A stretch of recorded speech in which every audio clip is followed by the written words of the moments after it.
So I wanted to share some thoughts with you about globalization and climate change. And I think the basic theme, the argument or the proposition I want to put forward is that we have been living for a long time, knowing increasingly how difficult it is for everybody to become modern. While most people aspire to it, so what I want to say is that when globalization was officially recognized as happening, mainly in the 1990s, and it became a popular topic. It's the same time when postcolonialism became an important topic.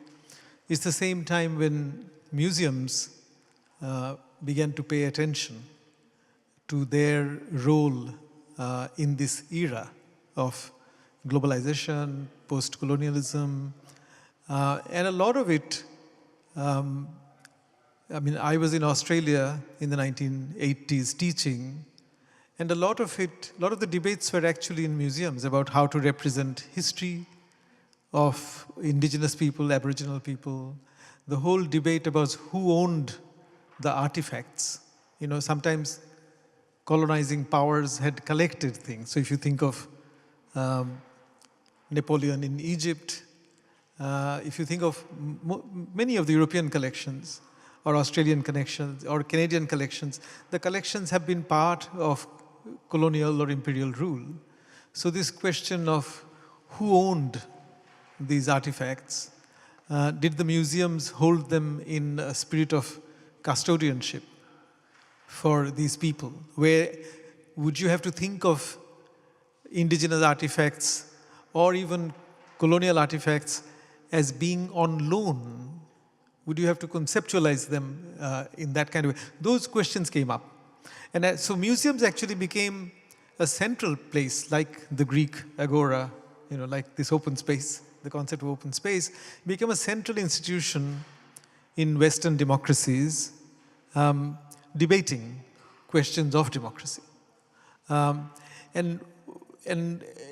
as Eurocentrism emerged as a problem, people began to say, our experience is not represented in the histories you read or in the objects you see. So the whole question of how to represent experience, some other people's experience, became a very important part of museology, of how to actually organize museums, how to display your things.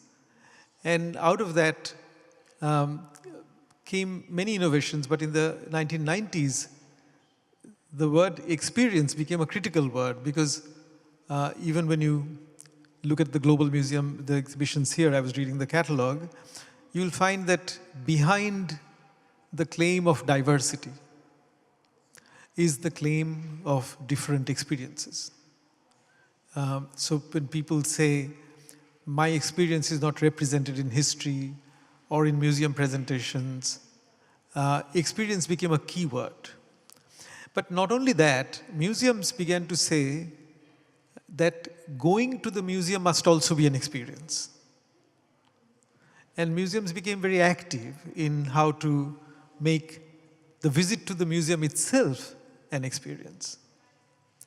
And I was growing up through all these questions of Eurocentrism, of postcolonialism, when I wrote Provincializing Europe in 2000.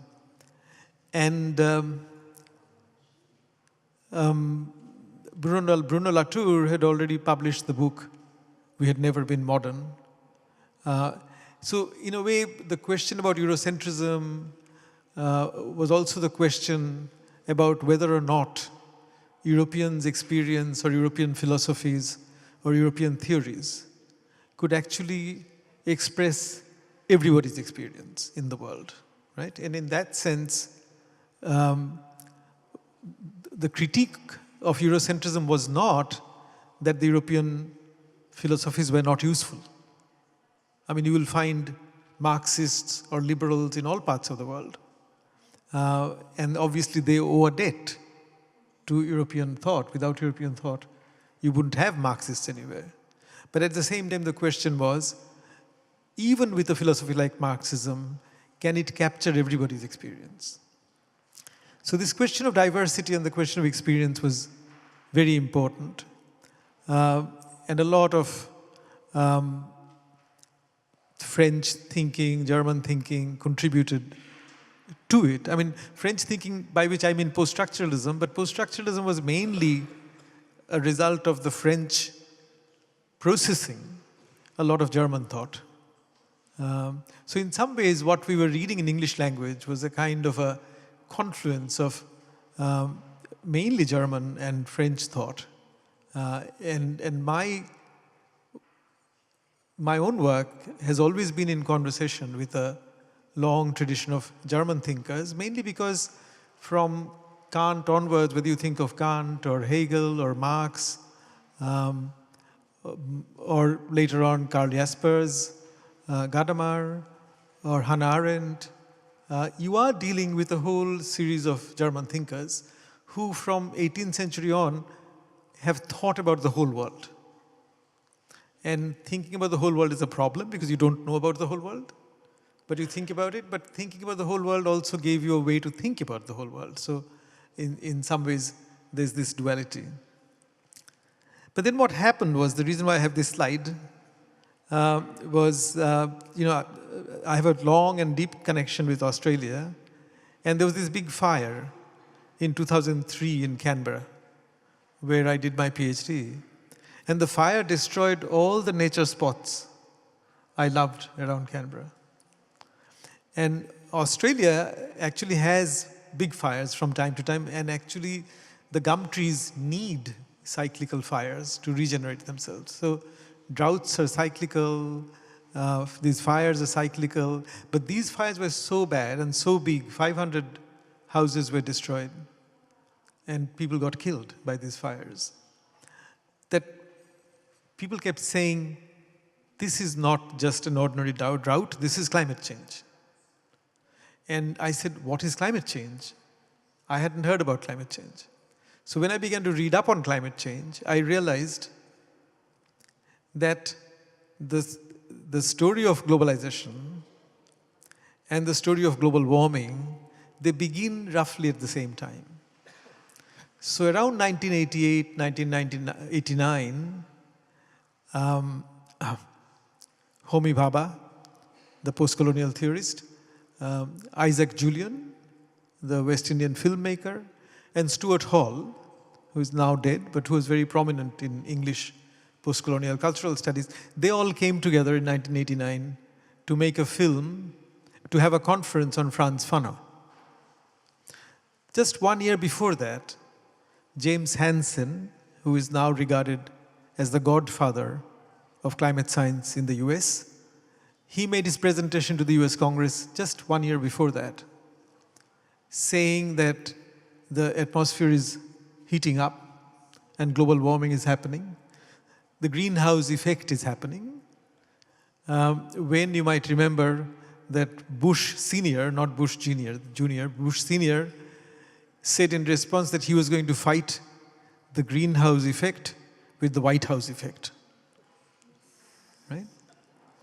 So what happened in public sphere was that even though the climate science had been developing rapidly from the time after the Second World War, and the reasons were clear. American president made the atmosphere into a subject of research and gave it importance, gave money after the war for a couple of reasons, 3 reasons. One was to measure the fallout from nuclear explosions, the radiation. Second was because both the Soviet Union and the US were interested to see if you could weaponize the atmosphere. Could you make a weapon out of the atmosphere? Could you, for instance, cause droughts or floods in your enemy's territory. That was another reason why there was a lot of money going into atmospheric research. And the third was space competition. And it's out of these interests that modern climate science grew. And ultimately, a new science developed around in the 1980s, about the time when postcolonialism is developing. 1983, the NASA formed a subcommittee calling this new science by its name. It was called Earth System Science. In 1987, an international program was set up called the International Program of Geosphere and the Biosphere. And the argument was that geology and biology are connected. And remember, it was at the meeting of one of these, of this IB, this Geosphere Biosphere Program, IGBP, it was one of their meetings that Paul Crutzen, the German scientist who helped solve the ozone hole problem, the chemists, who suddenly came out with the word Anthropocene. Everybody was talking about the Holocene, the present geological age we were in, and he got angry and suddenly angrily said, we're not in the Holocene, we're in the Anthropocene. Human beings are causing a lot of trouble. And that was, again, 2000, when Provincializing Europe came out. But there was no connection between people who studied globalization and people who studied global warming. The connection began to be forged around 2007, when the fourth report of IPCC came out. The fourth report, so the IPCC was set up in 1989. Again, same time as postcolonialism happening, but postcolonialism was environmentally blind. Postcolonialism was much more focused on empire, questions of representation, who speaks for whom, whose property is this. But this whole question of the planet's atmosphere was something we were blind to. And it's only because the IPCC, so IPCC itself is a fascinating problem. Think of it. After the war, what does the world do? The world sets up an organization called United Nations. United Nations has a Security Council. And United Nations is set up because the assumption is that all the problems that human beings would face would be international problems. And the British Empire had gone.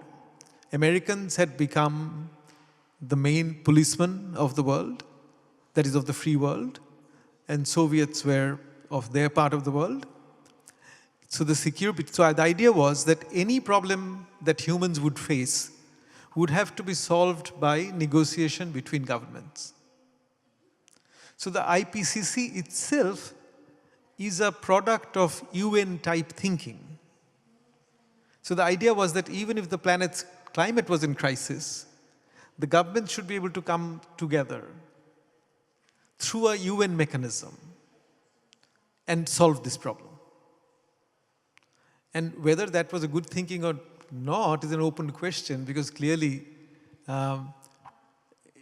it's very hard for governments to come together and actually work in synchrony to meet all the deadlines that IPCC sets out for carbon emissions. But that's a different story.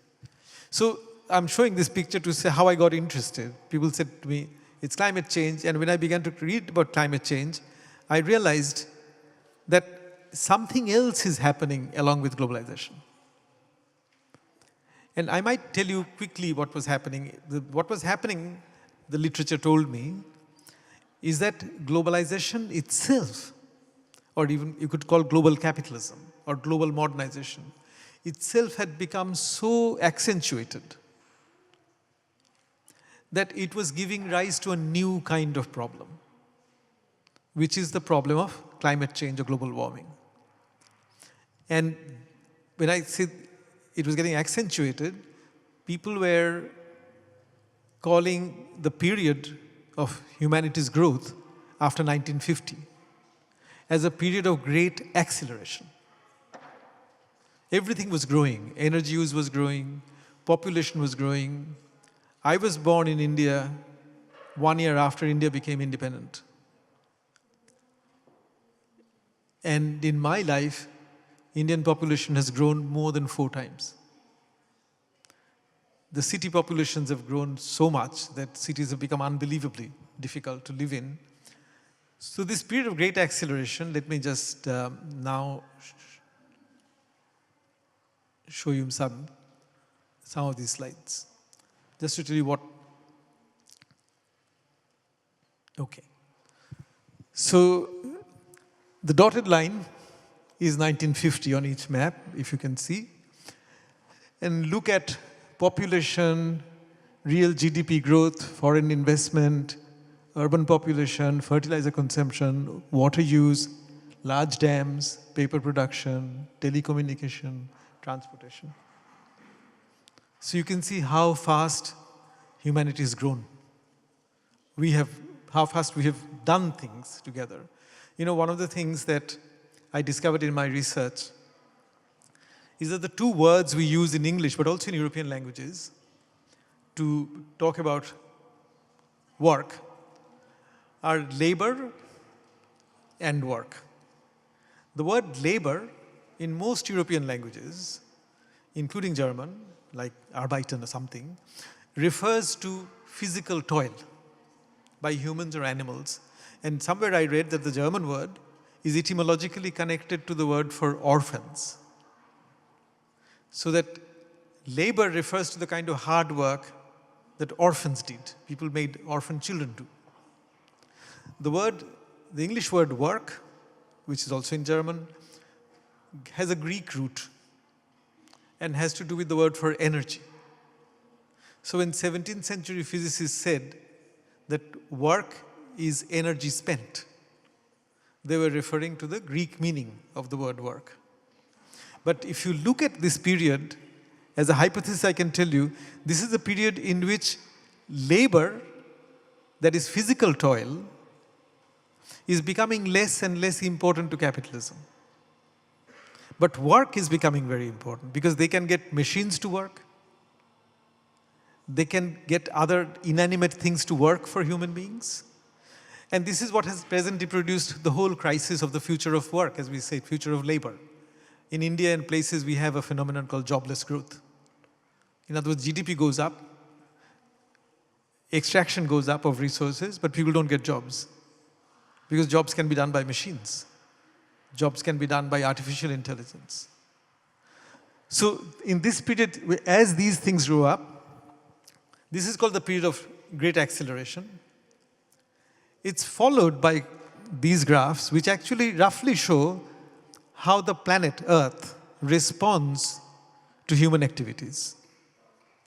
So again, if you look at the 1950 line, you will find that acidification, surface temperature, the top one is nitrous oxide, and the other one is carbon dioxide. The last one at the top is methane. They all go up. And that's how the planet responds to human activities. And this, so some people, as you know, that's another way of telling the same story. And some researchers in Sweden came up with this idea of planetary boundaries on different ways. And this is their way of representing. So anything that is in the red is something that is already in danger. So the nitrogen cycle, genetic diversity on the planet is already in danger. Something in the yellow is getting there. Something in the green is right. So this period of the great acceleration, this is the period that is now, some people are saying, is the beginning of the Anthropocene. So they're saying that we are actually beyond what the geological period we were in. The human impact on the planet is so much that we are in what Crutzen called Anthropocene. There's been a huge debate about Anthropocene. So there are some stratigraphers working to make it a formal geological term. There's no guarantee that other geologists will accept it. It's already been debated by other geologists. But the word has become popular. It may eventually remain an informal geological word. There are many geological words that are informal. But the point is that it forced us to see ourselves in a new perspective. What was the new perspective? The new perspective was that humans, thanks to their technology, thanks to their numbers, now act as a geological force. Now, what do you mean by geological force? So they can actually quantify it. One of the things they say is that, in the last geological millions of years, the planet has switched between what is called an ice age and a period of warmth between two ice ages. And that's called an interglacial period. In a glacial period, this switch between glacial period and an interglacial period is normally dependent on huge forces like the orbital tilt of the planet. It doesn't depend on us. But now they're saying that we have the amount of greenhouse gases we have produced, emitted in the atmosphere, will make sure that the next ice age has been deferred by anything between 50,000 to 500,000 years. So I have a colleague in geophysics division who has written a book called How Humans Have Already Changed the Climate of the Planet for the Next 100,000 Years. Now, debates have been manifold. Among social scientists, debates have been, should we blame capitalism alone for this? Is it all because of capitalism? Or is it something else? But whatever it is, what has happened is that a certain kind of geological consciousness, a certain kind of thinking in terms of very large timescales has already come into our thinking. Everyday language expresses it. So for instance, when we talk about renewable fuels and non-renewable fuels, we make a distinction. We think of fossil fuels as non-renewable. But if you could wait for, let's say, 200 million years, the planet can make fossil fuel again. So fossil fuels are perfectly renewable on a geological timescale. Fossil fuels are non-renewable on a human timescale. So what has happened is, in the end, we are getting two perspectives on humanity. One is the perspective of globalization that came, that basically tells the story of European empires, capitalism, worldwide capitalism, of decolonization. Globalization gives you a 500-year-old story. But the other story of human beings deals with much larger timescales. And the quick way to put it is to say that globalization is a human-centered story. It is all to do with humans. The story of global warming actually decenters humans. So in some ways, sometimes what I say is happening is that semantically, the word planet is becoming separate from the word globe. And there are implications of this. This is why I think museums, in thinking of their future, will have to think about how to bring this theme and its implications close to people, to communicate it. As you know, there's a young Swedish girl who is on strike every Friday, demanding that political leaders do something about climate change. And she is being followed in Australia and other places by other school children. But, so what I'm saying is that the story of globalization and the story of global warming gives us two very different perspectives. One is a perspective that is focused completely on humans and what humans do to humans. The other is a perspective that focuses on what humans collectively do to the planet in spite of all the inequalities between them. So Um, so, the story of the globe of globalization, another way to say it is, I say sometimes, that the word globe in globalization is not the same as the word globe in global warming. And let me quickly elaborate on the distinction between the two. So basically, when you look at the word globe and how we have come to think about it, and even if you take texts separated by almost 300 years, say Hobbes's Leviathan, such an important political theory text, 1651, and take Hannah Arendt's The Human Condition, 1958, you will find that their idea of knowledge of the earth is the same. And it has to do with basically expansion of Europe, development of shipping technology, eventually communication technology that made this world into one, right?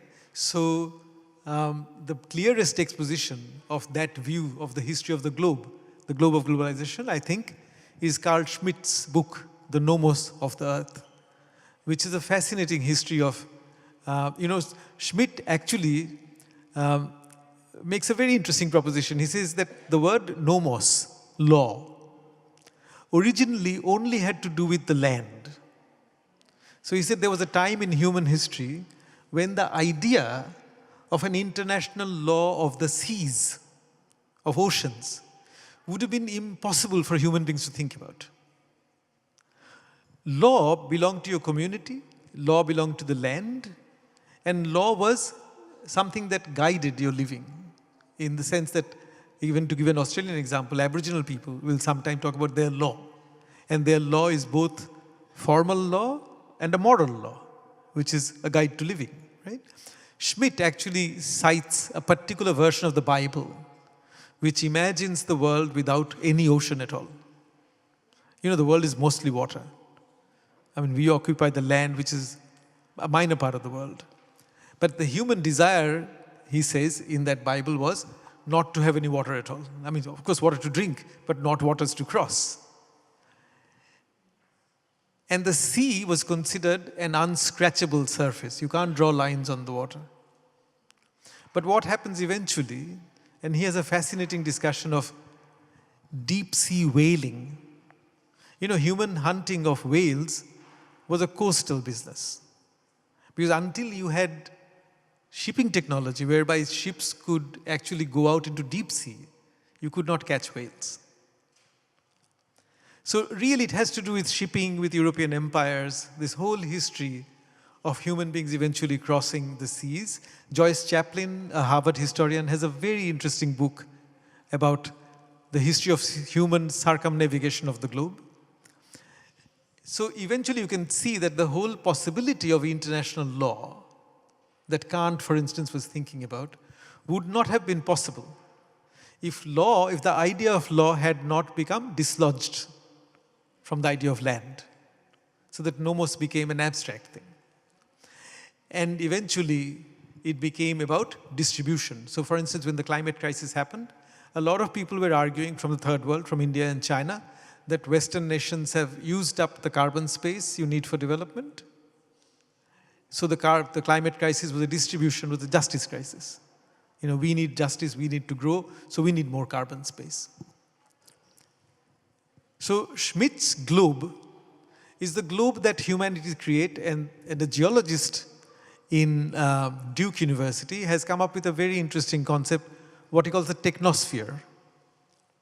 In other words, the technosphere is all the infrastructure that connects us globally, from the cell phone to the telephone cables to shipping and airlines and everything. And that apparently weighs about 30 trillion tons on the surface of the planet. And Heff's argument is that if we did not have this connection, the total number of human beings on the planet would shrink to 11 million. So he eventually says that in order to support 7 billion people, 9 billion people, we need the technosphere. So his argument is that technology has become the precondition for biology, at least for human biology on the planet, for us to survive.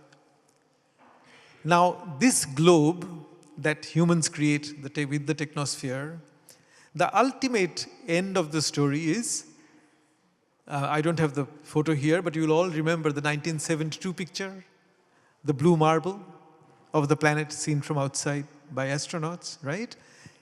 So that, you could say, the long culmination of European traditions, at least in Europe, of people imagining looking at this world from outside the world, but with naked eyes.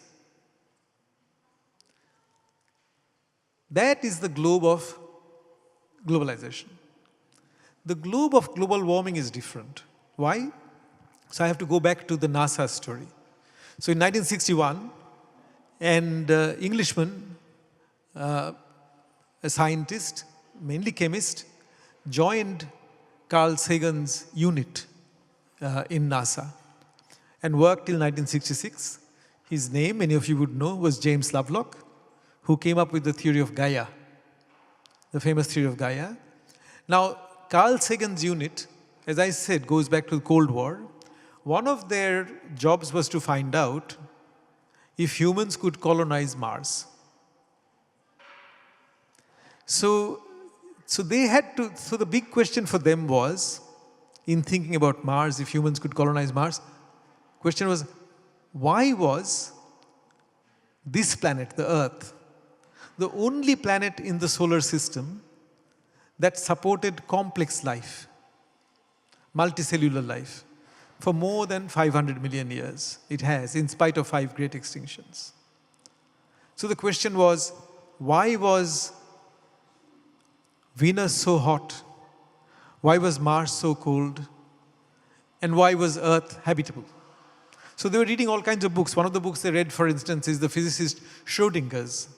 Schrödinger gave a series of lectures in Dublin in 1939 called What is Life? It's available in English.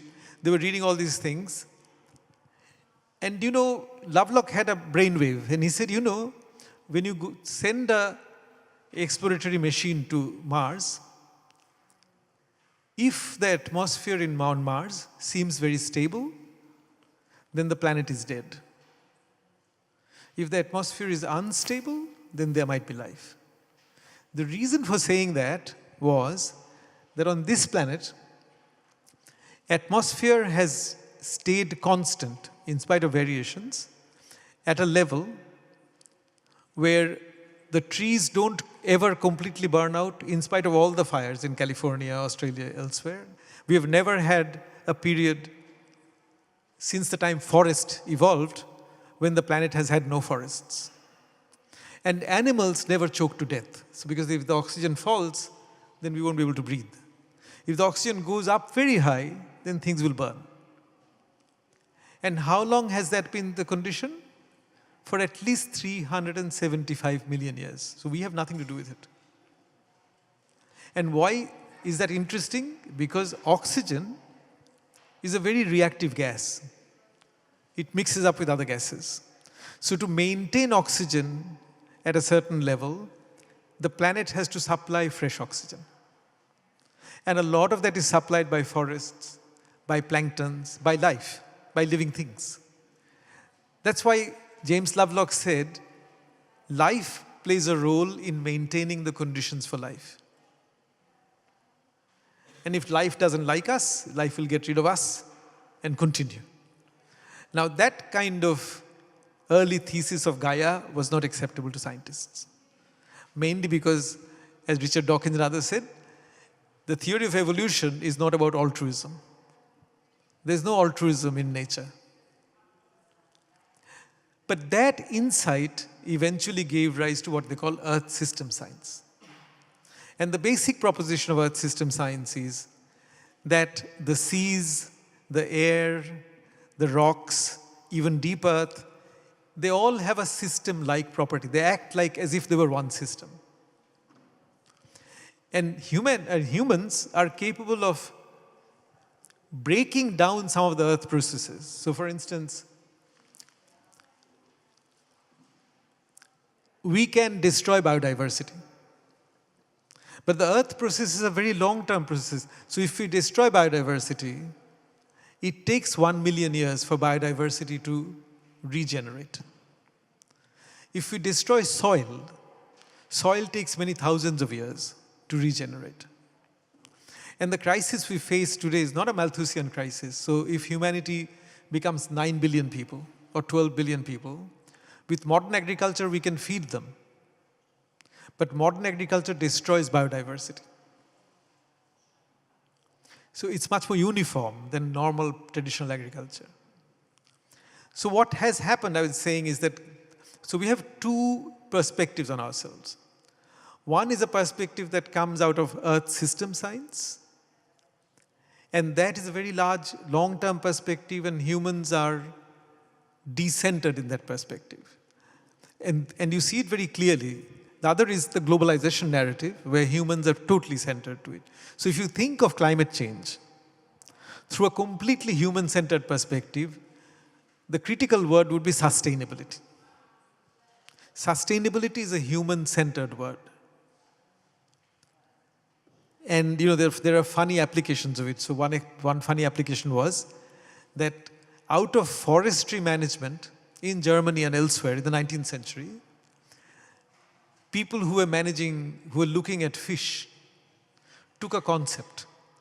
And that concept became very canonical in the early 20th century. And the concept was that every species of fish that we eat has a harvestable surplus. And people were doing mathematics to find out what was the harvestable surplus for salmon, for tuna, for sea bass and for other kinds of fish. And the idea was, the whole fisheries management idea was that if you took the harvestable surplus and left the rest there, it'll regrow. Now, first of all, you can see only a species that is at the top of the food chain can think of other species having harvestable surplus. If tigers looked at the world and they were at the top of the food chain, they would probably think humans have a harvestable surplus, right?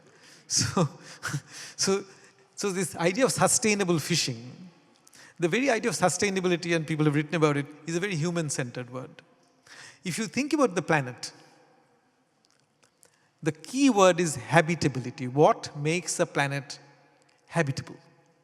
By complex life. So when people were talking about how to make Mars inhabitable by humans, and people who are my age in the audience, you may remember that there was a time when American artists were producing their mental pictures of what Mars would look like if humans built colonies there. And I remember one Time magazine cover, and you know what Mars looked like in Americans' imagination? Like Manhattan. It was all skyscrapers on Mars, nothing else. Lovelock was saying, make the planet, that is Mars, habitable for bacteria. If bacteria can live there, humans will come. Now, that's because the bulk of life by number and by weight on this planet is microbial. So if you put all the animals, including humans, on one side and the microbes on the other side, the microbes would be heavier. And the microbes are inside us, outside us.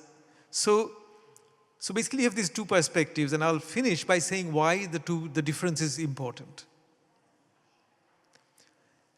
I think the human-centered imagination finds its earliest justification in what Karl Jaspers once called the axial religions.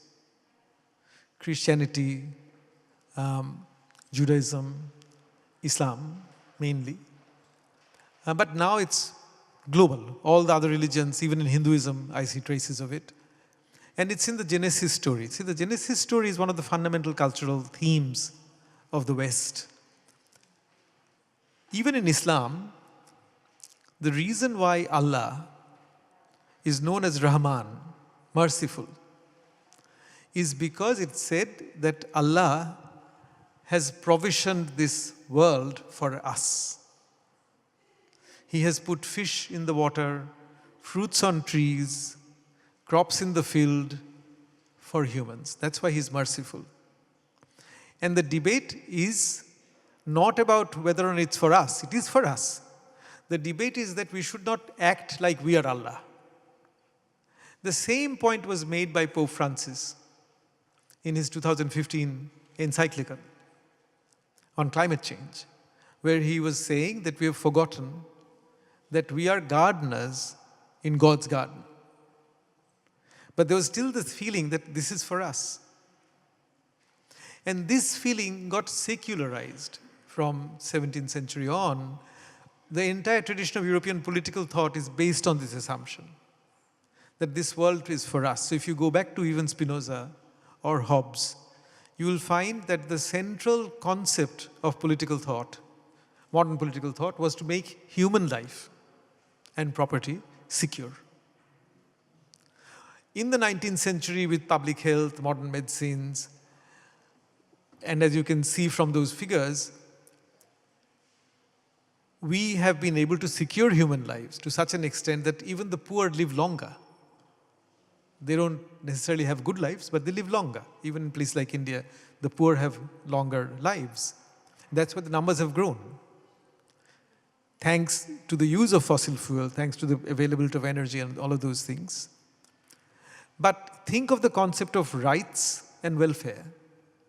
In political thought, we have assumed that the bearer of rights is the individual, and the recipient of welfare is the individual. So political thought is completely indifferent to the question of how many humans there are. So if there were 300 billion human beings, let's say, or 330 or whatever, at the end of the Second World War, when we formally promulgated concept of human rights, irrespective of the numbers, you would even today have to argue, by the logic of their thinking, that you would have to say, I don't care how many human beings there are, but they must all have the same rights. That's how a Democrat would think. That is thinking within what I was called globalization. But when you take a planetary perspective, when you come into this question from the side of global warming science, Earth system science, you realize that the number of humans has an impact on planetary processes. So they were saying, if you have to feed a very large number of humans, willy-nilly you have to make agriculture scientific and uniform, and you threaten biodiversity. So we are at this cusp where I often say that the purely global age is over. We're at the cusp of global thinking and planetary thinking. And if again I send you back to Carl Schmitt's book, The Nomos of the Earth, if you read it, you will find that there was a time when the globe and the planet meant the same thing. They were synonymous. And what it meant was that you only looked at this planet. You didn't look at other planets. Earth, in Earth system science, in global warming, is always studied comparatively. I talked about Venus and Mars.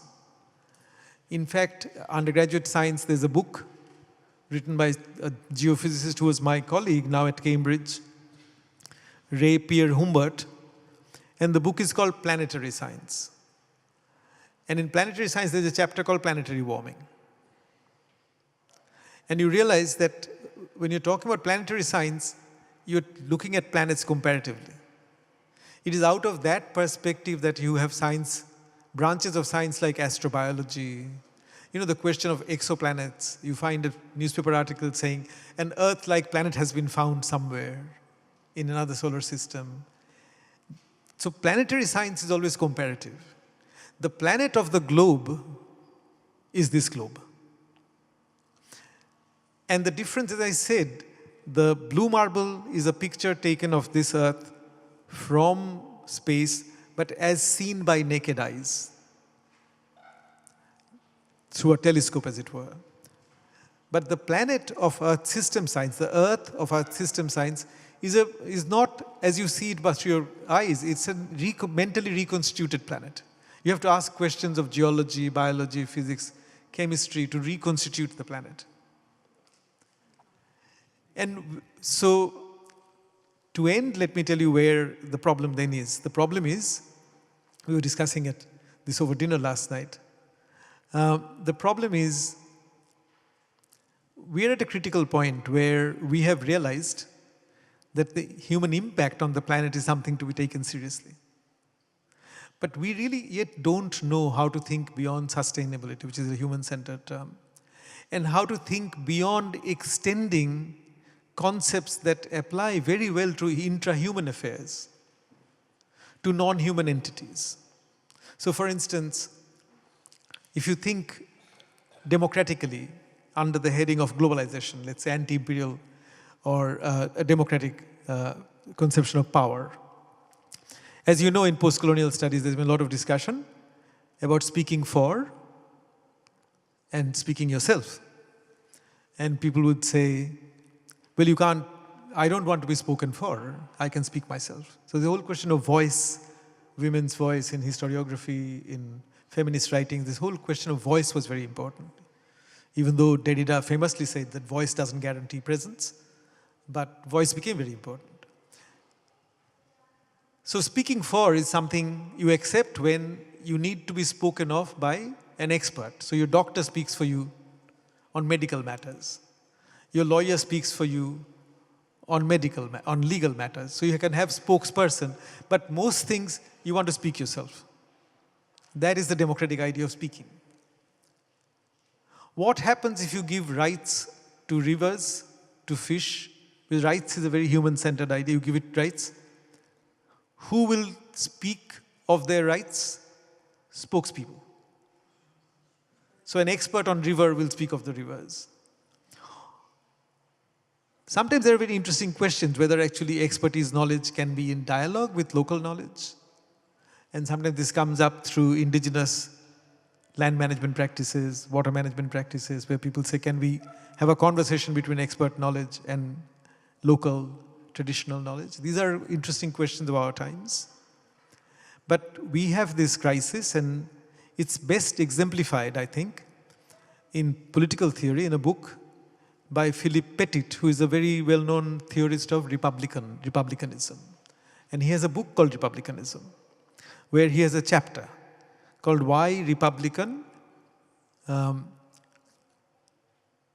Governments, like Germany, like India, like the US, should take ecology seriously. And if you read the chapter, you will find what the problem is. The problem is that he's saying we should take ecology seriously because human beings are connected. And we know our connections because we eat, we breathe. And here is the problem. Breathing, eating, hearing is done by the individual. But the connections are not between me as an individual and my environment. Human beings are connected because the environment is inside you. Your microbiome is part of the environment. The microbes you carry in your gut, some friendly, some hostile. There's a very interesting study, for instance, of a particular bacteria in our guts called H. pylori, which gives you ulcers. And people discover that this bacteria, which has lived in animal guts and our guts for a very long time, turned hostile probably because of human use of antibiotics in animal feed. So our food industry, as it grew and became industrialized, was using this antibiotic. And that made this particular bacteria hostile. So when you think of connections, it's not a connection between me as an individual and the environment. The way we are connected destroys the idea of individuality. But all our political theories, as I said, rights, welfare are focused on individual. Because when we think politically, we think through the 17th century. When we think connections, we are thinking of 20th century science. And we don't know yet how to connect the two.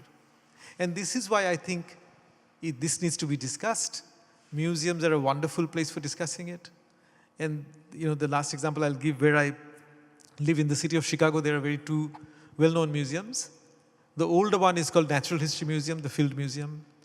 It was incorporated in 1905. It was modeled on the Deutsche Museum in Munich. and a 1930s museum called Science and Technology Museum. Now, why are they separate? Because it was thought science and technology belong to human culture, and natural history belongs to nature.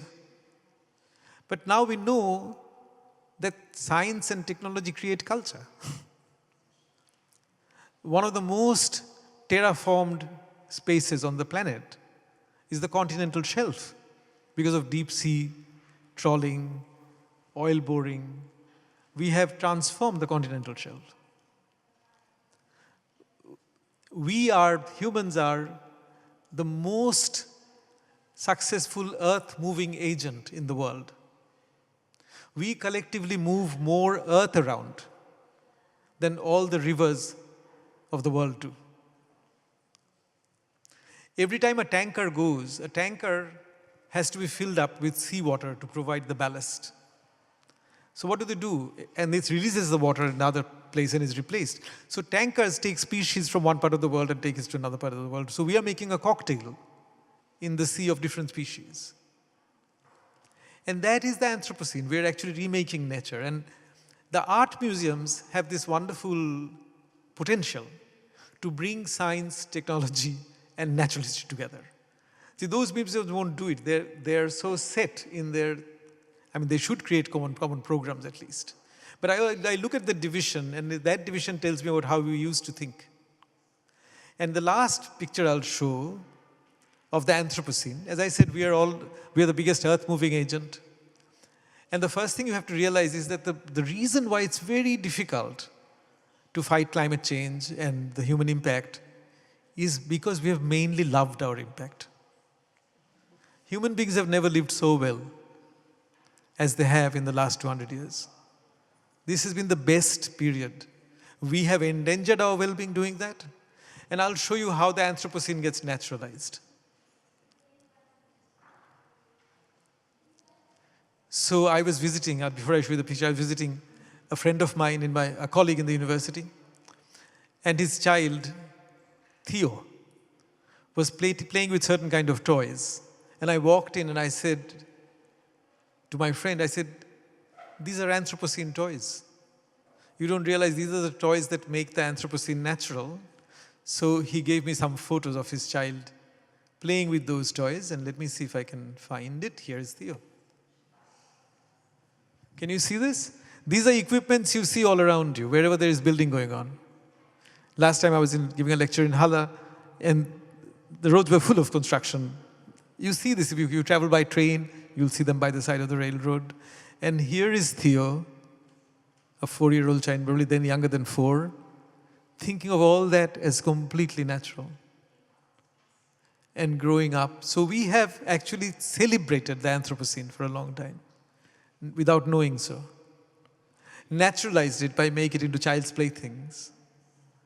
And that is why it's important to talk about it, to actually at least create an awareness of the distinction between the global and the planetary perspectives, and the importance of actually grasping the distinction so that we can take the next step forward. Thank you very much.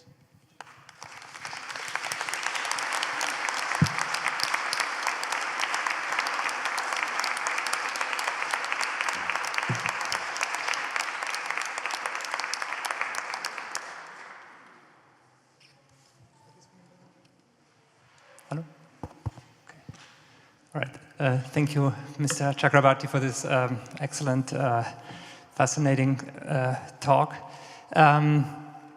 We thought that I would ask you a few questions first, and then we would open the debate to the audience. First of all, I was a little surprised, actually, about your talk, because I knew you as a historian of the post-colonial condition, and I mean, you were mentioning it a little bit, but maybe you can elaborate a little bit more about how this shift in your interest happened, and how basically your previous work connects with what you were telling us today. Oh, shall I begin with that? Shall I begin by answering that question? Yes. Okay, please. Sure. So I actually think there is a connection. I mean, when I first started to do work on climate history, on the whole question of climate and what it meant for my thinking, I thought, I worked out of a sense of shock. I thought I had not been trained to think of this, and it's a major crisis. And it produced a crisis in me. I thought, what use is my thinking if I have nothing to say about a major crisis for human beings, as a humanist? But now I realize that I have, in a sense, once again, if my argument is right, I have provincialized modernity, Western modernity, in the sense that what the planetary crisis tells us is that the assumption, see what I call the philosophical anthropology. So, Kant, for instance, was a philosophical anthropologist. And Kant, in Critique of Judgment, has a passage where he's repeating the biblical story without calling it. So he says, humans are able to tell sheep that God has given you fleece on your body, but it's meant to protect me from the cold. That's why sheep. By the way, I was telling Julia last night, do you know what the most populous bird is on the planet? The bird that has the biggest numbers? 23 billion is broiler chicken. Because we produce them to eat them. The next most populous bird is 1.5 billion. Right? So Kant was saying this. And this assumption, which was originally religious, but becomes secular and becomes everybody's. There's a poem by a Bengali poet, well-known Bengali poet, in 1930, where he writes, without being a Christian, without being a Muslim, he writes, the world, the earth is craving the human plow. The seas are craving human ships. The seas are wanting to be dominated. Now, this is a completely humanist illusion that all this thing is craving my domination. But that philosophical anthropology, what human being is, has underpinned all dreams of modernization, and if not of modernity. And I think we need a new philosophical anthropology. So basically I'm saying that Earth system science actually shows why that assumption of European political thought and thinkers like Kant or Hegel or even Marx, that assumption does not work. Right? I mean, you were saying earlier that we need sort of new disciplines, or we need the disciplines to change in order to be able to conceptualize this new reality. Can you give an example of how this works, for example, in your field in history, or how can this be done?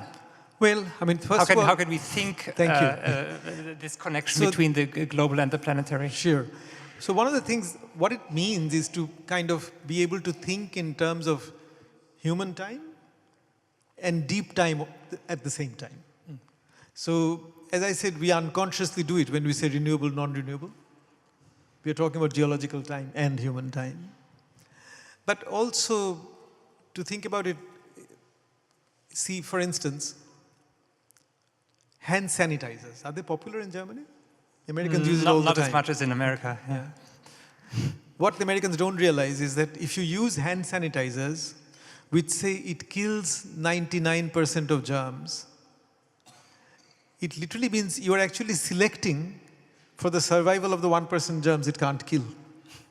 So that eventually the germs that will exist won't be killed by hand sanitizers. So you have to just think purely in evolutionary terms to realize, right? The other thing you want to realize is that, so if you think what I'm calling deep time exists in our everyday life, we just don't think about it. So for instance, there's nothing, no object in this room that is not made with one assumption, which is that we all have what's called opposable thumbs. Now this is a product of evolution. Happened a long time ago.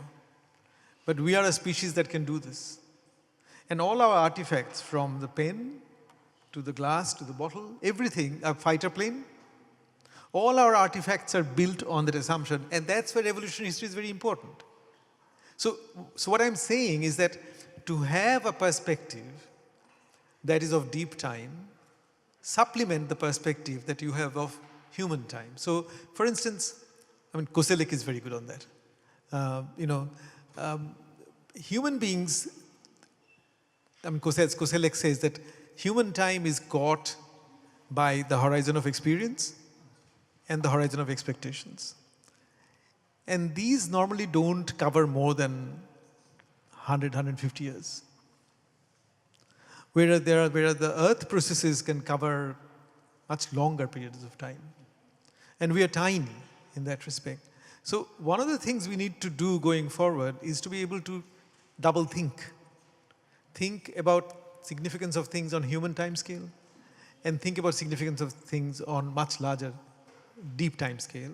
And some museums are doing it. There's a museum that I saw in the Polish city of Wrocław.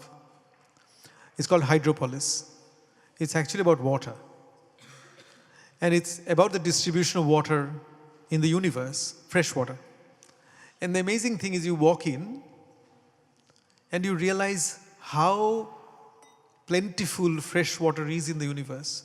It's available everywhere. While we humans have created a scarcity of it on this planet. So it kind of gives you a perspective which you cannot get from study of capitalism, study of empires, because this is so human focused. But what could an institution like, let's say, this one do, for example? I mean, well, how could it...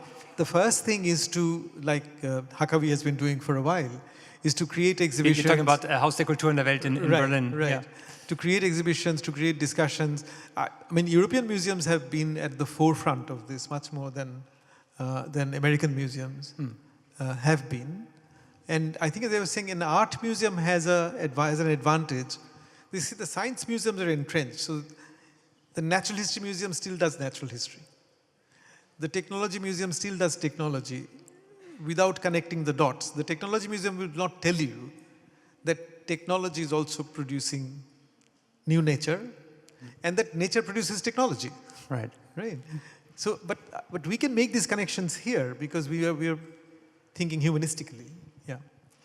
I mean, the difficult thing about sort of understanding the concept of Anthropocene is that it has such fundamental repercussions for the way we think, even sort of modes of representation. I mean, what happens if this dualism of nature and culture is breaking down, and what happens if the sort of reliability of nature is not there anymore? So now we know that I can do what I want, but after winter comes spring, after spring comes summer. What happens?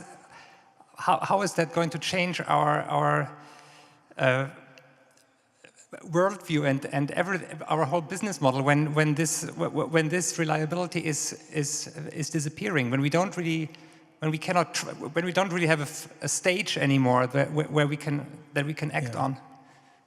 So this is why I think sustainability has become a capitalist mantra, because it's not as threatening as the planetary perspective is, and to the degree that capitalists are powerful and the media is powerful, we have to go along with it. And also there are things where you can do things sustainably, so I'm not discounting it. But we also have to appreciate, see, what museums and writing, we have to communicate to people the deep predicament of human beings. The predicament is that we have become very attached to the convenience we have produced for ourselves. Those conveniences and our attachments are actually threatening the long-term habitability of the planet. So biologists say that in 300 to 600 years, there may be another great extinction.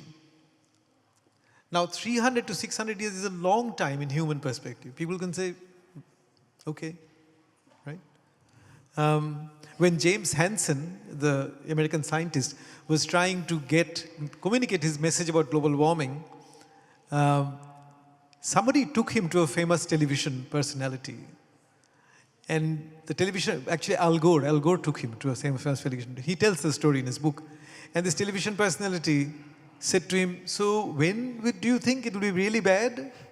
And he said, oh, 50 years? He said, nobody gives a stuff about 50 years.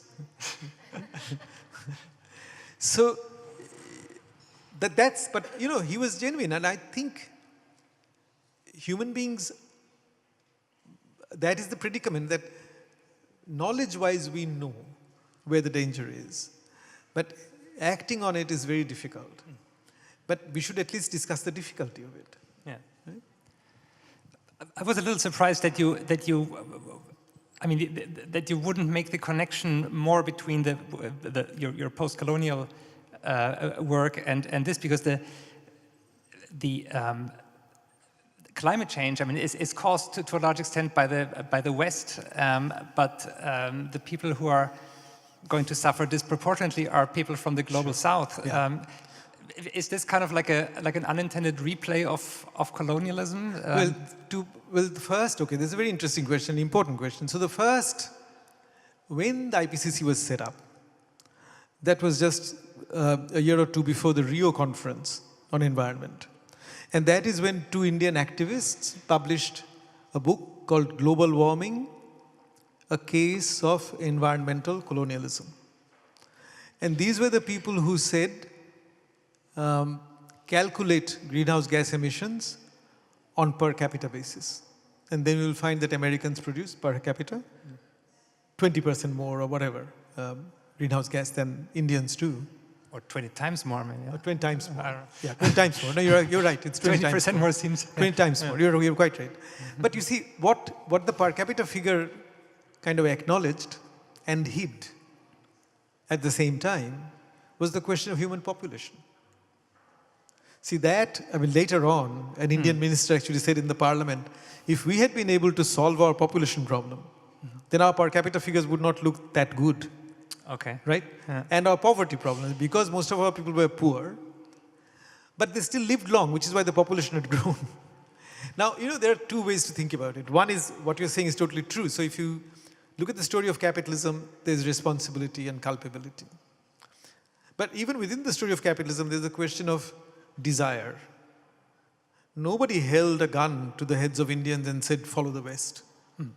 Indians chose to follow the West, in spite of having had a remarkable man called Mahatma Gandhi, who was against industrialization, right? Nobody told the Chinese to industrialize, but it's actually American deindustrialization and Deng Xiaoping's four modernization projects. So you also have to think about desires, the way actually in which, I mean, think about Japan in the 19th century. Japan never got colonized, but clearly saw that Western knowledge was a basis of Western power. And Japan emulated the West without being colonized, because that's what people do. People learn from another people.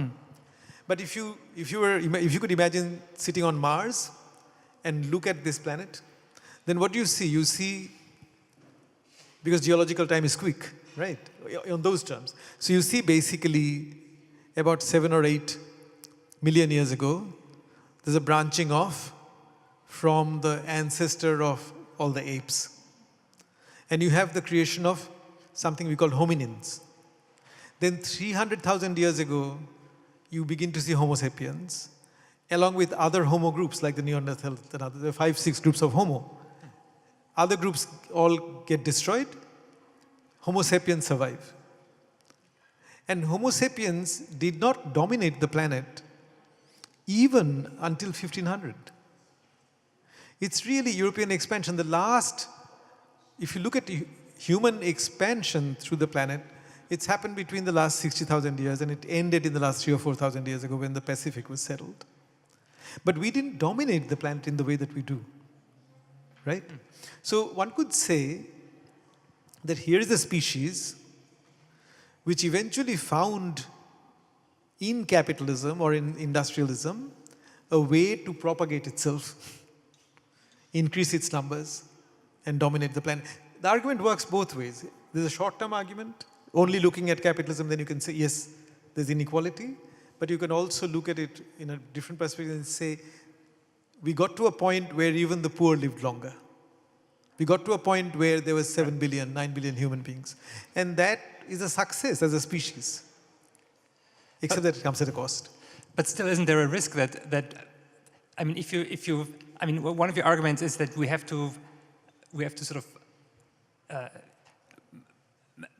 move a step back from our little history of the last 20, 200, 2,000 years and go back, I don't know, 200,000 years and think of the human race, etc.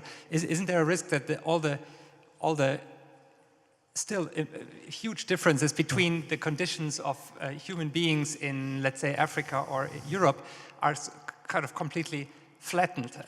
Two things. Yeah, no, so how can you reconcile so remember these two? Remember that these are not either or. I'm saying to get to the predicament, you have to do both. So, you know, it's an old adage of post-colonial thinking, as Du Bois said, to think through a double consciousness. So I'm thinking develop a double consciousness. And secondly, all the problems of climate change will accentuate the problems you're talking about. So if global temperatures rises by 3-4 degrees, at the moment the number of official refugees in the world was 65-67 million. That may become 300. Every country will have refugees turning up, also refugees domestically. Now, here is the problem. So, you know, Edward Wilson, who is a very well-known biologist in Harvard, he has a book out, he got a book out a few years ago, where he was saying, if humans have to live and survive, then we have to live with other living things. And his proposition was, let us live half of the world for other living things. Mm-hmm. Now, but if the habitable parts of the world shrink, we will be fighting amongst ourselves, forget other living beings. So you can see how, if his argument is right, that other life forms need half of the planet, we are not in a position to give them half of the planet. We can't do it. Secondly, if the climate crisis becomes deeper, then there will be geoengineering, there will be refugees, so there will be a re-barbarization of the world. Right? There will be more conflicts and things. So I think it's very important to go back to the questions of immigration, race, because these are going to be very important questions. So that's why I'm saying you have to think both short-term and the very deep time perspective simultaneously. So that, because if you only think short-term, you're just into a blaming game. Whose responsibility? And you can't even make powerful people pay. I mean, Americans are not going to give third world technology for free. You know, when Australia was exporting a lot of coal a few years ago to India and other places, and the argument was, we are helping the poor in those places with our coal. And some people said, if you really want to help the poor, give it for free. Why are you making profit out of it? Right? So the question is, in the short term, if you find people to blame, either retrospectively or prospectively, there's no end to the blame game. And I think some of the blame is justified, as you were saying, and should be articulated. But you have to see also that it's a predicament we all share, even if unequally. So I'm thinking of just doing two things together. Do you see any signs that this kind of thinking that seems is to happening? Be so incredibly difficult for us for some reason is actually happening? It's happening, as I said, everyday language is getting, the more this stuff gets out in the public sphere, the more it will inform our language. If it's in the newspapers, if it's in plays, if it's in novels, we will talk this language. Yeah, it's not hard what you want to get to once you get the hang of it. Because I mean, you were saying basically we have to move from global to planetary, but even the global is sort of breaking apart. I mean, institutions like the United Nations, we probably need them even more to get to that planetary stage, right? And they're weaker than they've been in decades. Yeah, but my feeling is the UN is an inadequate organization. I mean, it's just an example. Let me show you some. Or the European Union, or. Let me see if I can show you some pictures. Let me just quickly see if I have those slides here. Okay.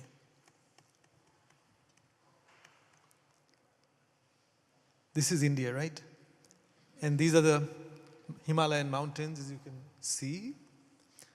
And here's the glaciers. Now these glaciers feed rivers, river systems in 7 countries, from Pakistan to Vietnam. There's no agreement between these nations about the glacier system. But the glacier system is a key. So, you know, even regionally, these nations need to come together. If we have to have governance, we need to have this regional governance with key things like the Atlantic, the conveyor system in the Atlantic, things that contribute to the planetary climate system. So we need to have a new heritage list. You know, we need to mark this as all the rivers are owned by countries. And they play the game of, China plays the game of damming, building dams in the rivers so that it becomes a security risk for India. India plays the game of building dams so that Pakistan is disadvantaged, right?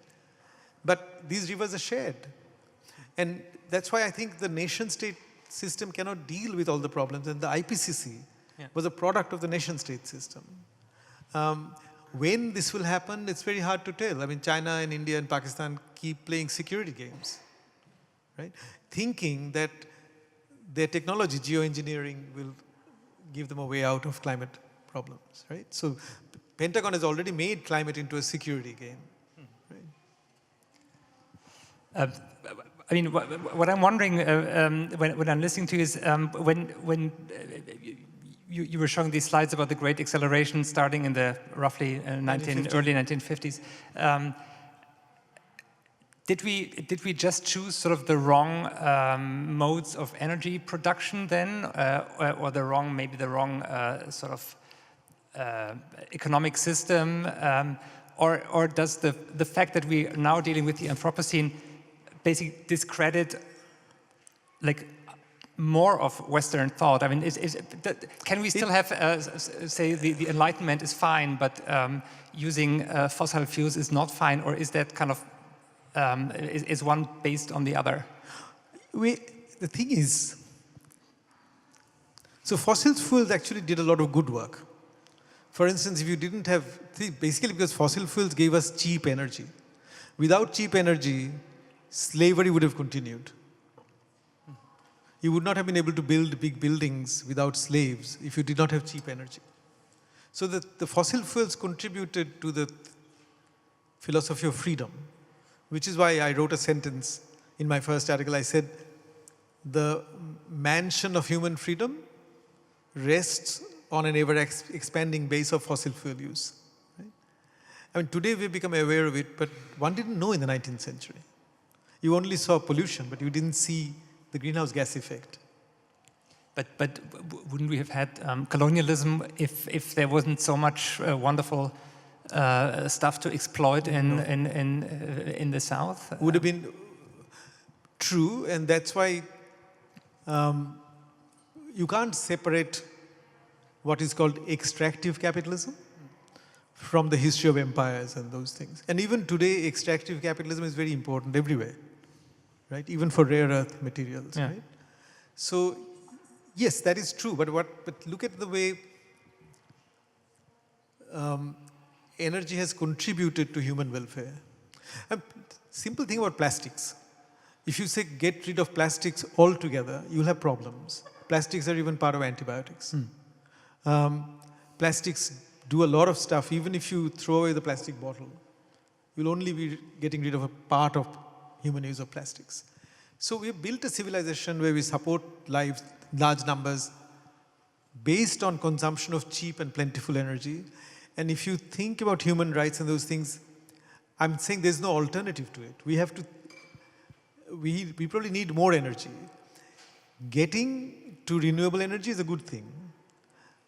The problem is, because we are trying to get there through IPCC, which is dependent on international agreements, it's very hard to meet the timetable that IPCC sets out.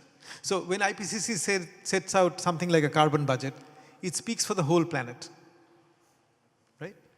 But the whole planet doesn't respond. Nations respond. They come and bargain. So that's why the problem is that the temperature rise may go to 3 degrees, 4 degrees, which, as they say, is dangerous. It doesn't mean extinction, but it means danger. Yeah. So you wouldn't say that basically the whole West is kind of discredited for its way of thinking, its way of doing business, its way of... but the West is in me. Huh? The West is not just you, the West is me too. Well, because you're teaching in Chicago. And, no, I grew up as a Westerner. Yes, okay, but... I often say that I'm a Western intellectual who was raised and born in and brought up in Calcutta. Okay. I mean, what did I study in Calcutta? I studied, when I was 16, I started reading Marx. I used to think of it as my ancestor. So that's why I'm saying, the West is no longer in the West. The West is in all the desires for modernity. The West is in, to give you an example. Aimé Césaire, the Martinican poet, who wrote a book called Discourse on Colonialism. Read the second chapter. And this is long before global warming, right? Anti-colonial discourse. What does he say? He says the problem with colonial powers is that they promised us hospitals, they promised us schools, they promised us railways, industry, but they did not build them. We have to build them. Right? So you can see an anti-colonial person is saying, I want what the West has. The West came here and said, I will give you these things, but they didn't give it these things. But there's no disagreement on the goals. So that's why the West is not just in the West. When we provincialize West, we provincialize ourselves everywhere. And that is the point. So I'm saying if something is being discredited by Earth system science, it is our blind desire for modernization that is being discredited. And that desire exists everywhere. But that exists everywhere. Yeah. It's no longer simply of the West or of Christianity or of Judaism. So there's no. I'm sure you've seen the movie Black Panther. That there's no Wakanda basically that is now coming to its right because the rest of the world has completely messed up and is sort of lost for there's a lot to learn. For instance, I mentioned these religions, but one of the most interesting things about ancient religions like African religions, Native American religions, Aboriginal religions is that you don't get this sense of specialness of humans. So if our modernity is based on a claim of specialness of humans, even in Heidegger, the idea of Dasein, ultimately is something, Heidegger is very interesting in this regard. I mean, for him, human history begins when human gets language.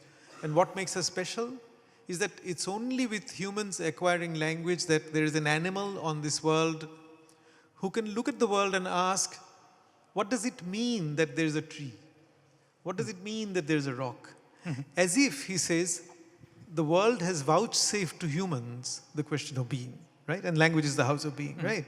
So this idea that humans are special, more special than other, you will not find in the ancient religions, in the so-called magical religions, right? And that's why there's a lot to learn from them in their gestalt, in the way they comported themselves to the world. There's a lot to learn.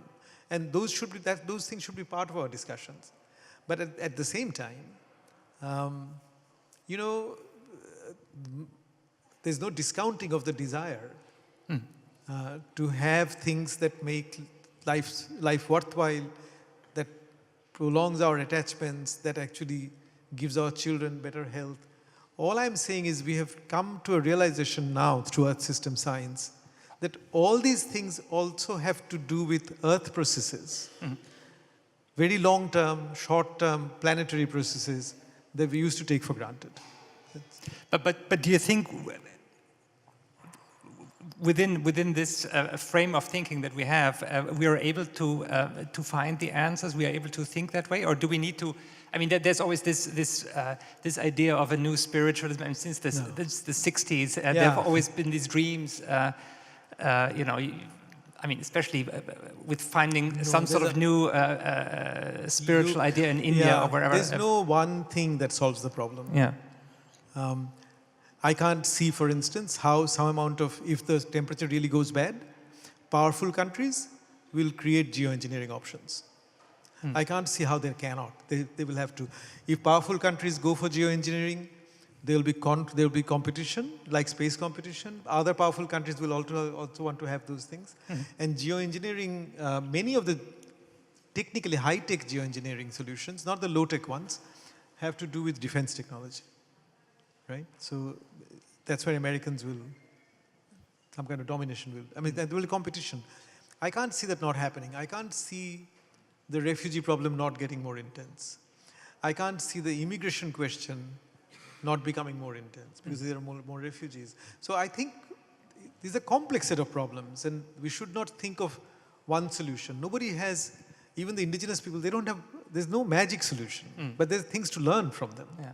How can we move to this planetary thinking without losing what we have as human beings developed here? I mean, without sort of being turned into just populations, like you were mentioning earlier. Right. So that's why I think we need to remain humanist. We need to remain concerned about human beings, but put them in. So think about those two things, and I sometimes say zoom in, zoom out. If you want to see what human beings do to other human beings, you have to zoom in. If you want to see what humans are doing to the planet, you have to zoom out. And just do that kind of thinking all the time. You still sound cautiously optimistic, or am I misunderstanding there's a great English sentence which says, I'm not optimistic, but I'm hopeful. Yeah. Okay, maybe we should have a few questions from the audience. Is there? Okay. Yes.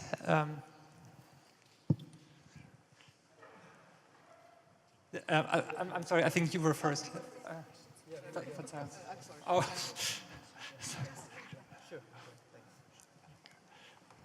Dankeschön.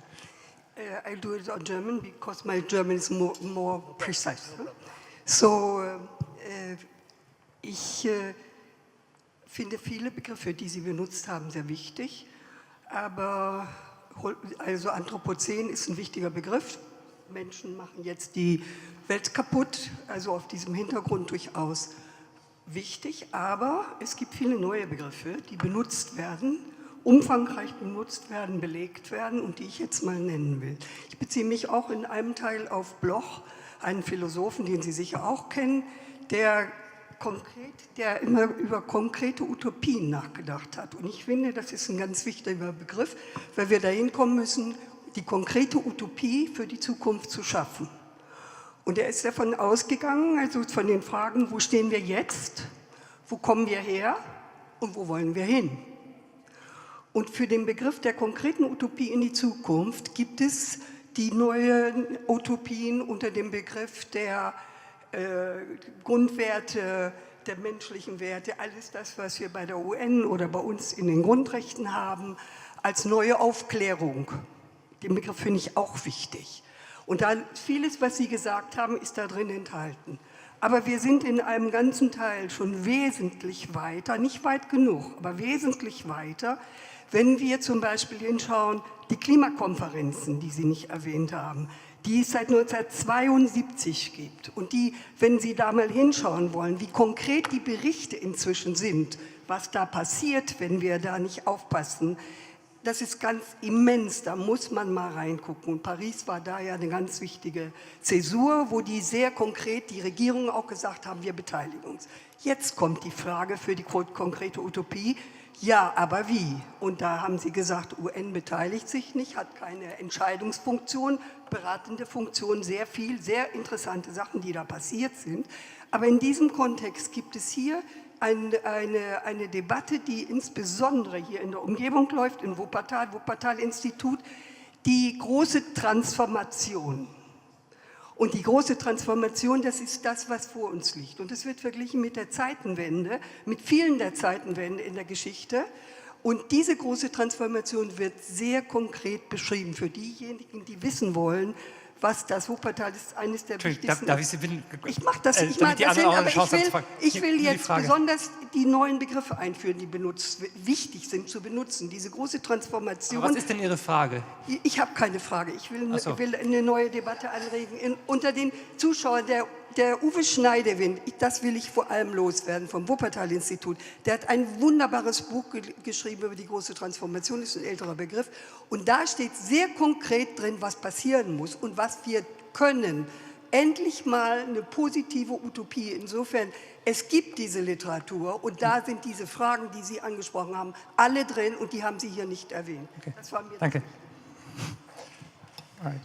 Do you want to respond to that? Yeah. No, thank you. Thank you for, I was getting German translations of my own answers. Thank you. I think you're right. In a lot of these, in fact, even the word great acceleration was used from Karl Polanyi's Great Transformation. He has a book by the same name. Block is very important. The politics of utopia is very important. Look, I think the predicament and the problem is so deep that we should try anything that works. So, you know, enlightenment is important, not in the way that Steve Pinker thinks about it. So I don't have any disagreements with you. And the 2015 climate, one thing, you probably know this, one assumption of the 2015 agreement was that in order to get to where the world needs to be, by that agreement, by 2080, one assumption was that by 2050 or so, we will have technology for negative CO2 emissions. In other words, we'll have technology to take existing CO2 out of the air and sequester it. That technology doesn't exist. And many people have pointed out that that is actually a critical assumption in the Paris Agreement. Okay.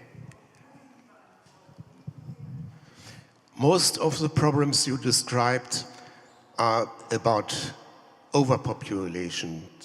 And what could be the solution to begin this?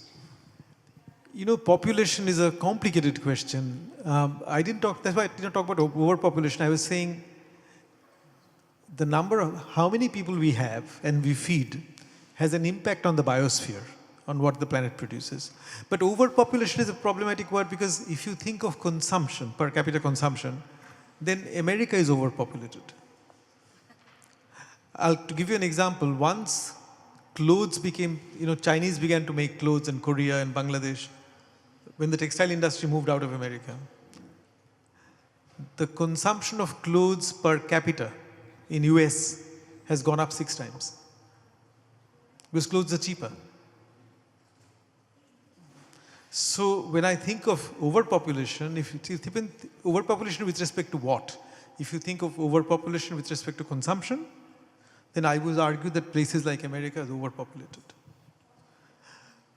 If you think of overpopulation with respect to available medical services, then probably India is overpopulated. So it's a relative term. That's why I did not use it. There's not a Malthusian problem. There's not a problem that humans can't feed human beings. We can feed human beings. The problem is, as they say, that modern agriculture is uniform and is detrimental to biodiversity. If biodiversity is lost, then extinction happens. It takes 1 million years to recover from the history of the planet. So that's a different problem. More questions? First of all, thank you very much for the lecture. And I'm interested what you would think is the role of science in general in this context. So if we, for example, think of the discipline of new materialism or stuff like this, which is actually building up on the Anthropocene, but is also moving beyond it, I'd be interested what you would think of the power of the material in general in context to cultural representations, which are also a part of institutions like the museum, and what happens to agencies and responsibility in that context. So if I understand your question, you're asking about what is the role of science and as distinct from other agencies and other institutions in this process. So here's the thing. If you did not have planetary climate science, then there would not be a planetary climate problem. Right? We would have, like for instance, suppose this was, for some reason, there was a lot of carbon in the atmosphere. We hadn't produced it in the Middle Ages, but we were suffering extreme weather events. In the Middle Ages, we would put it on divine curse. We'll explain it. When there was an earthquake in Lisbon in 1755, Voltaire carried on a debate with the dead Leibniz on theodicy, whether evil exists in the world or not, right? But today, if you take climate change as a problem, then it is a problem that cannot be defined without the science. But the scientists can explain the problem to us. We should read them to understand what the problem is. But that does not mean that they have the agency to do everything they want, right? So I think in the end, it is still a decision of localities, communities, to decide what they want to do. They make the wrong decisions. I mean, communities don't always make right decisions. Democratic decisions are not always right. But I personally would say that I would rather have democratic decisions and mistakes than dictatorial decisions. Because dictatorships can also make mistakes, right? At least, so I don't think scientists have, some people think that to accept the science is to give them a certain kind of power. And I'm saying we don't need to give them that social power. But they help us to understand what the problem is. Not beyond that, you are as much as an actor as I am, right? Whether you buy an electrical car or whether you drink out of a plastic bottle, these are choices we make. They don't make them. Noch andere Fragen? Bitte.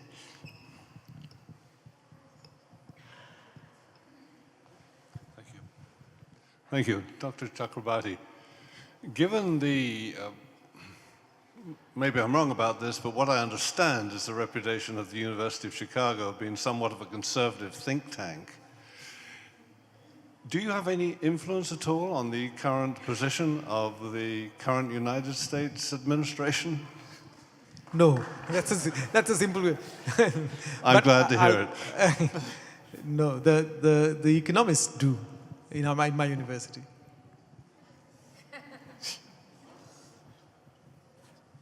Noch jemand? I would like to add just one more question. Do you have any explanation, sort of anthropologically, why is it so hard for human beings to take the necessary steps, given the fact that most people understand now, or a lot of people at least understand now, what is going on and what has to be done? I mean, of course, nobody's the president of the United States, but I mean, how is it possible that people still buy huge SUVs or whatever, although they know what is going on? Is there some sort of anthropological defect in the? Bruno Latour said in his Edinburgh lectures, he said, you know, we are all climate denialists in action. I really think this is a very tough, the climate, you know, this climate problem or this environmental crisis that we are facing, it's a very complicated problem. So I don't know if you've used the term in German, maybe there is a German expression, but in English, from 1970s in the policy sciences, they have a name for this kind of a problem. They call it a wicked problem. So basically, a wicked problem is a problem that you can intellectually understand. But solving it, you cannot solve it in one window of time because it has so many dimensions. Mm-hmm. So that's why they say the climate problem is a wicked problem. I don't think there's a German term for it. I don't think there's a German. There's not a German term for it? I don't think so. It's a very handy English expression. So they call it a wicked problem. But hasn't evolution somehow, or why hasn't evolution somehow prepared us for this problem? No, actually the reverse. I think. I mean, we're so good in our sort of survival instincts. When we drown, we do certain things, or when there's not enough food. I'll give you a very concrete example, and goes back to what the lady here was saying.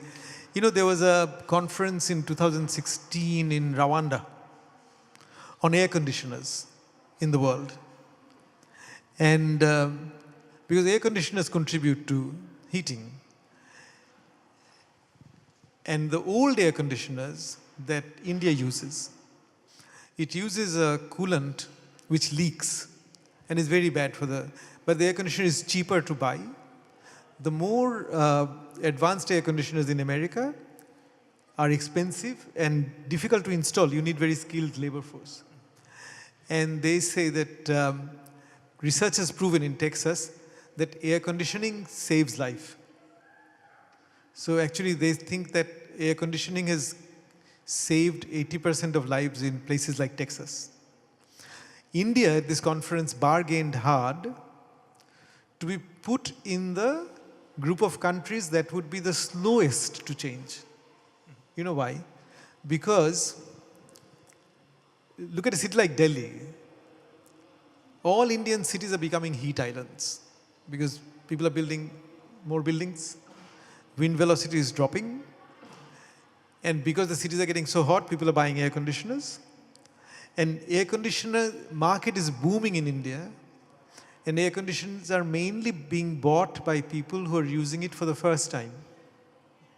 So a New York Times journalist interviewed some of these people.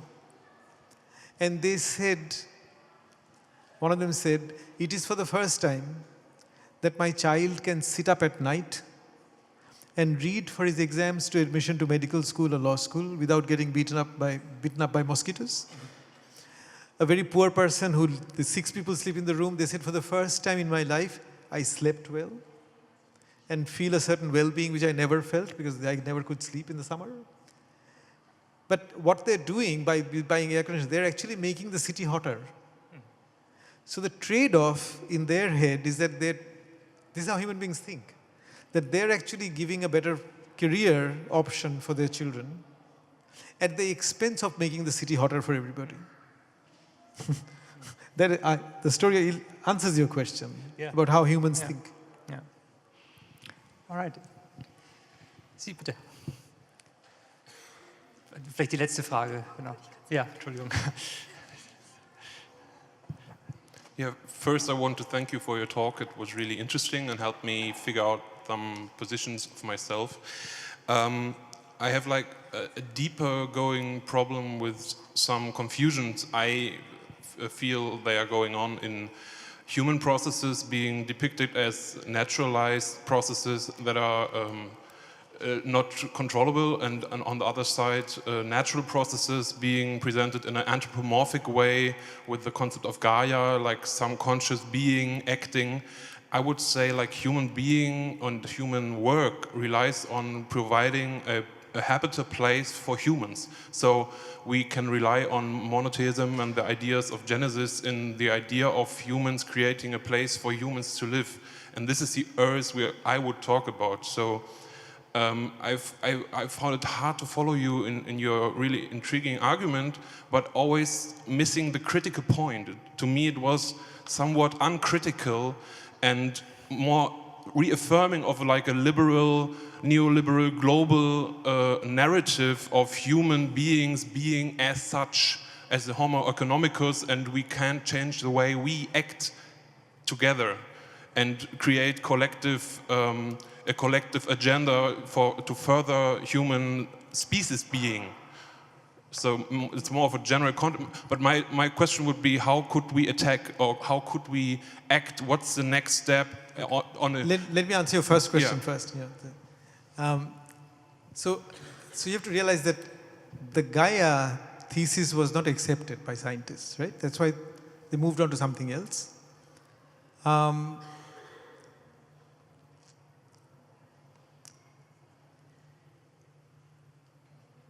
So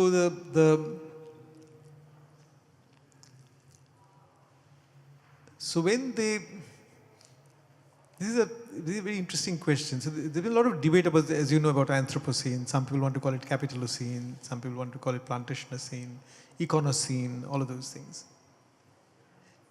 It doesn't matter by what name you call it, because in the end you don't understand what it is without putting political economy and Earth system science together, right? Because ultimately, even if you say that the effects of capitalism are being augmented by Earth system science, so it's a capitalism plus problem then, right? It's not just a capitalism problem.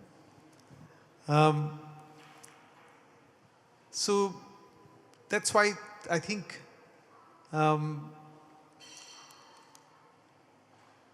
so however critical many people have been critical of it. At one level, there's a very interesting human problem. So see, at one level, as I was saying, technology, humans are not the only things that make technology.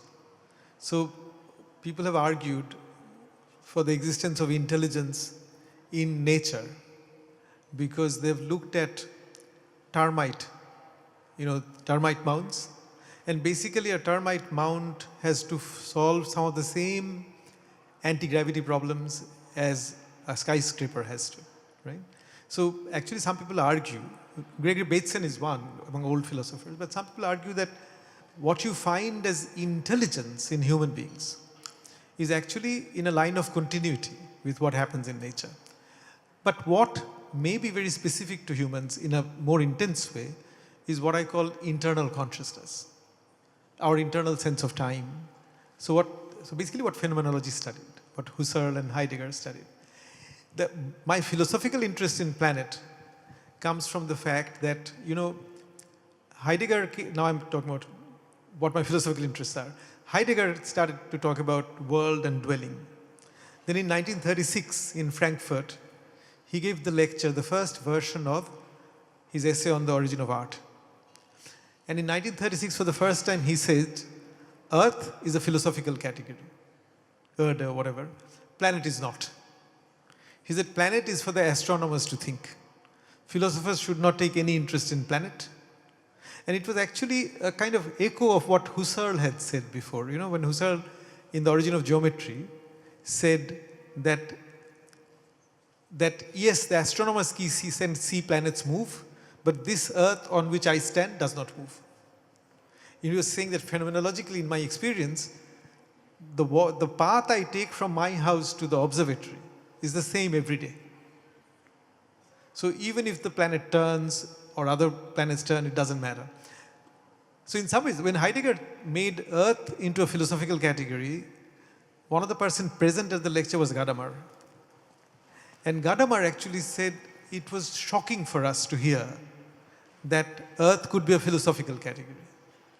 And what I'm trying to argue is that the planet now claims its place as a philosophical category through the Earth. But that, it's a different academic argument. But where I make the argument in a forthcoming essay in Critical Inquiry is that if you read Earth system science, then the planet emerges as a philosophical category through the work of the scientists themselves. You only have to read the scientists as historians of the planet to find that out.